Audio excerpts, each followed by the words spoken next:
Good day. Introduce yourself. My name is Gina Solis, 30 years old of age. Maternal Kabulayo. Are you married? Yes. You have kids? Yes. How old are your kids? 2 years old and 9 years old. 2 years old and 9 years old. Okay. Who will look for them if you're going to abroad? My mother. Your family allows you to go abroad. Yes. Okay. Are you an ex-abroad? Yes. From what country?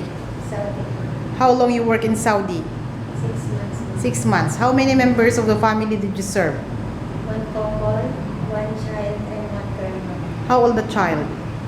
18 years old. 18 years old. Okay. Beside working in Saudi, do you have any experience before as a helper? Yes.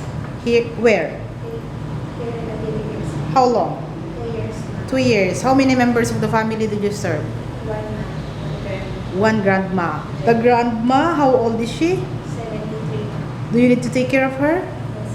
Okay. And you're applying for domestic helper again. Why you want to work in Qatar? Very money.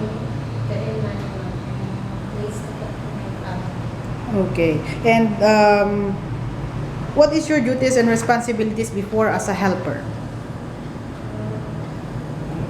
Cooking, preparing meals, ironing, and washing.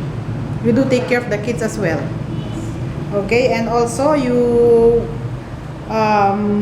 clean the house. Yes.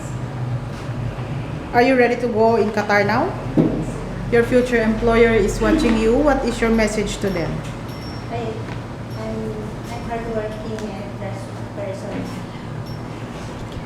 I follow the rules and regulations from my employer. Thank you. Okay, thank you very much, Gina Lynn.